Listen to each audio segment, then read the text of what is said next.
Last Thursday, I addressed the country on the deal that His Excellency William Ruto presented to last April, which he said would ease the economic suffering of Kenyans. In my address, I raised very specific concerns and made very specific demands, all directed at the executive, at the branch of government that initiated and announced this deal, complete with what it was expected to achieve. To my shock and dismay, these past few days, the issues I directed at the executive have been taken over and responded to by the legislature, and more shockingly, by some oil companies. We always knew that the legislative arm of the government has been captured by the executive and can no longer perform its oversight role. The response by the leader of majority, therefore, did not come as a complete surprise. It confirmed what you already know. What came as a complete shock was the response from some of these oil companies who are actually part of the cartel. Apparently, you have reached a situation where oil marketing companies, all with shady histories, feel confident and compelled to answer Kenyans when Kenyans seek answers from their government. This is the clearest indication of state capture and complete takeover by cartels. The cartels speak for the government, and the government speaks for the cartels. Kenyans noticed that when one Njeri laid claim to the 17 billion shillings worth of diesel then in the seas, it was two cabinet secretaries who came out to state that the oil belonged to Galana Energies. Galana has hired the government. Over this same weekend, however, Busia Senator Honorable Kio Mtata tabled evidence of the government withdrawing 42,965,290,402 shillings from the consolidated fund without the authority of Parliament and spending it on what it called subsidies to private financial enterprises. The senator tabled evidence that in June 2023, at the closure of the financial year 2022-2023, the National Treasury withdrew 17,222,718,630 shillings to subsidize private financial enterprises. He was able to establish a link between the Kenya shilling 17 billion, which was unconstitutionally withdrawn from the consolidated fund in June 2023 to subsidize unnamed private financial enterprises, and the 17 billion shillings contested oil shipment between Mrs. Njeri and the two cabinet secretaries. I concur with Senator's suspicion that Njeri is the private financial enterprises funded by the Kenya shillings 17 billion illegally from the consolidated fund and received by the Ministry of Petroleum and Mining. The CS for Energy and Petroleum, Mr. Chirchir, and National Treasury, CES, Njuguna Ndung'u, have certainly committed criminal offenses, abused office, and gone against the Constitution. They stole money from the Consolidated Fund in addition to spending money way above what Parliament approved. They must not only resign, they must also be prosecuted. I want to speak today both to the cartels and the executive, who it appears are joined at the hip.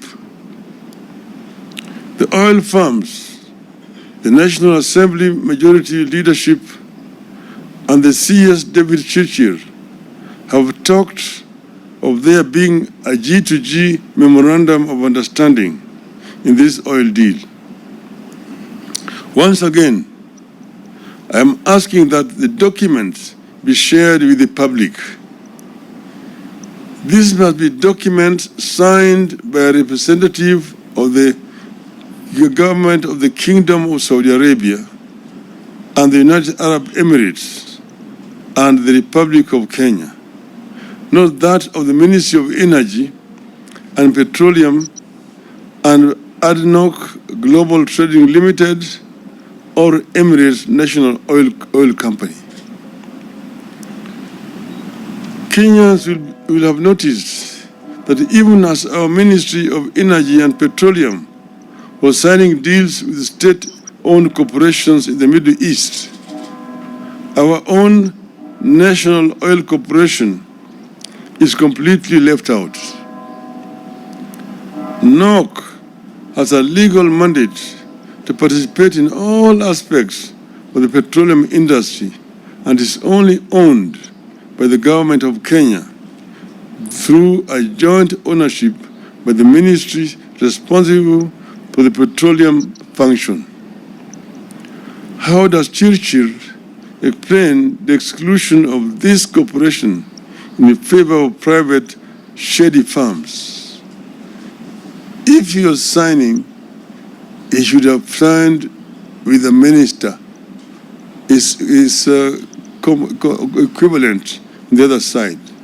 But those companies are the ones which will sign with the NOC, not the minister. We also know that for a ship to leave one port for another, loaded with goods, it has to get a letter from the Ministry of Energy and Petroleum indicating that the ship is authorized to carry and offload the cargo in Kenya. Who cleared the Njeri ship to travel to Kenya? How did it offload? Over the weekend, we were told that the deal has resulted in so-called structured sourcing of the dollar. If that is the case, why has the exchange rate not improved? How come it has not lowered the cost of oil? What benefits have the so-called structured sourcing of the dollar brought for Wananchi? We are being told that since the deal, you have stopped paying for oil in dollars. We believe that Kenyans don't care whether oil is paid for in dollars, shillings, or rupee. They care about the cost of oil. Nonetheless, we are challenging the government to share with Kenyans evidence of payment of oil in Kenya shillings. Show us documents indicating when the payment was made in Kenya shillings, the bank accounts, and the recipients of the payment. This regime has told Kenyans so many fictitious stories that only documentary evidence will help the country separate fact from fiction. The oil companies and the Ministry of Energy and Petroleum have claimed that it is easy to verify that corporate tax is being paid by the oil companies. We agree that this shouldn't be a difficult task. So we are asking these firms to table the evidence of meeting the corporate tax obligations. Don't tell us, show us. We hope the Kenya Revenue Authority is listening to our demand for evidence of corporate tax compliance by Oryx, Galana, and Gulf oil companies. The Ministry of Energy and Petroleum must also table the supplier purchase agreement in this deal. If the deal was to benefit Kenyans, its details should not be hidden from them. In subsequent comments on this matter since last Thursday, I have questioned why the Director General of the Energy and Petroleum Regulatory Authority, Mr. Daniel Kiptoo, could go to the Middle East, participate in the oil negotiation, and then come back to Nairobi to regulate the prices. How can EPRA be a player and a referee at the same time? Where is the ethics and professionalism in this? How can this be in compliance with the Public Officer Ethics Act? We are still waiting for answers. When Kenya signed this deal, we had the regional markets, especially that of Uganda, in mind.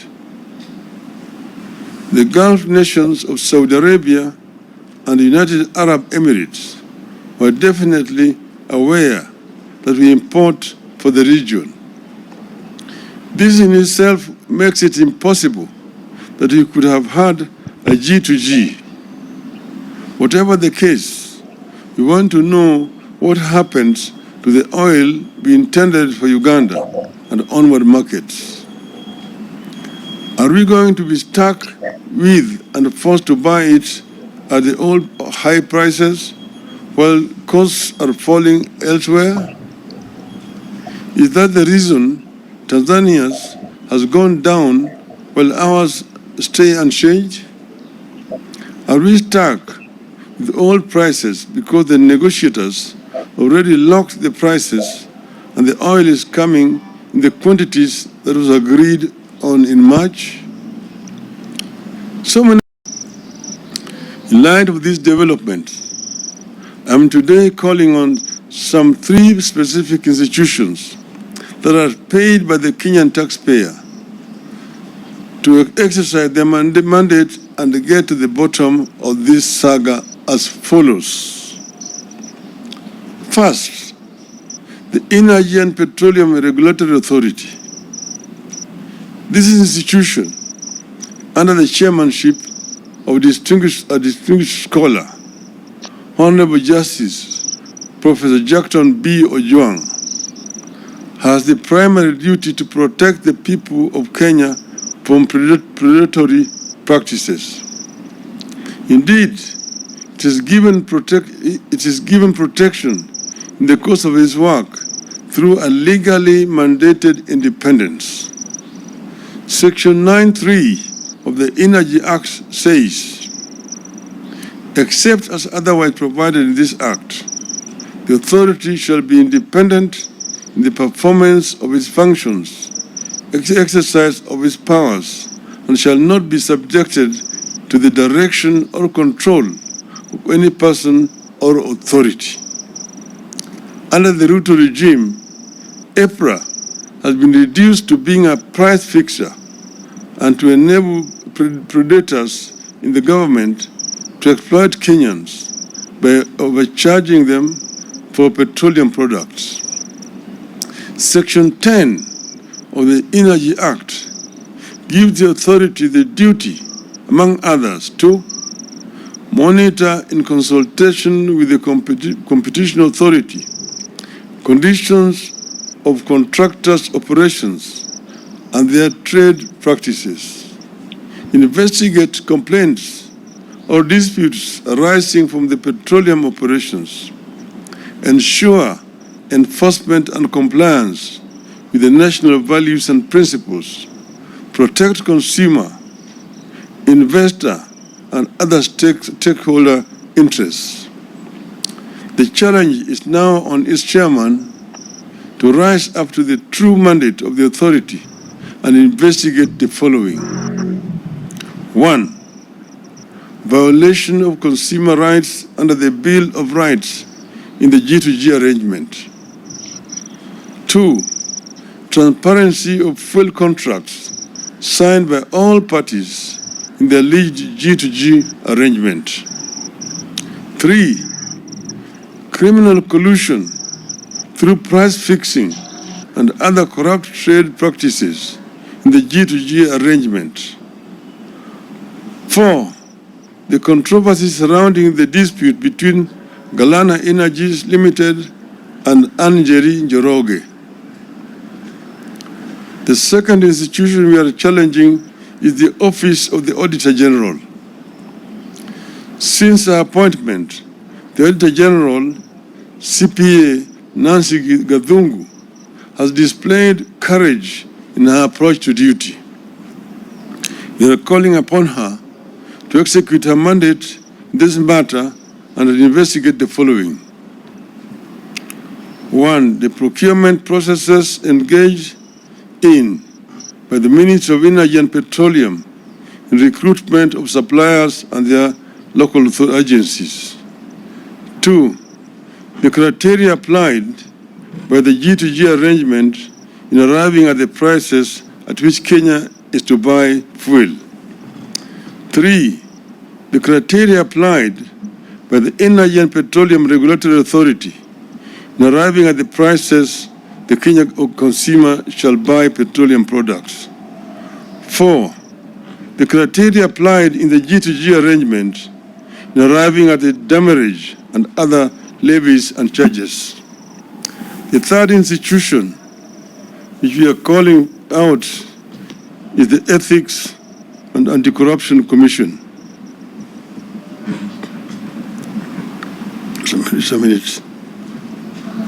We take note that Chairman Bishop David Oginde and the Ethics and Anti-Corruption Commission have been silent about the goings on in the petroleum sector.